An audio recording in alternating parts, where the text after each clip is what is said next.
Letos so mavrično ribico dobili kar 404 otroci. Pika paka. V tej zgodbici se gleda, da pika paka ima 7 pik.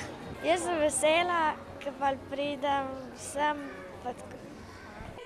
Bralna značka Mavrična ribica otroke spodbuja k branju in spoznavanju literature vse od leta 1992. Vse od začetka je število bralcev nenehno raslo, tako so do danes podelili že več kot 5000 mavričnih ribic. Ta projekt je bil pravzaprav zato, da se otrok znebi treme, da upa nekje v enem drugem ambientu tudi obnavljati zgodbo in seveda, da doma starše pocuka, preberite mi zgodbo, da jo grem v knjižnico povedati. Pomena spodbujanja bralne kulture med najmlajšimi se zavedajo tudi starši. Jaz v bistvu kot starše zelo podpiram predvsej v tej fazi, ker se mi zdi, da je ta bralna kultura med mladimi oziroma potrebno jo je podpirati.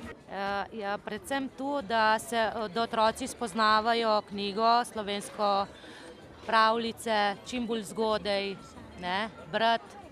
Sicer te so še moje, sicer še malo bolj majhna, ampak po slikah spoznati zgodbo. Trenutno se, kljub vse večjemu informacijskemu in multimedijskemu napredku, kot kaže zapisano besedo, še ni bati.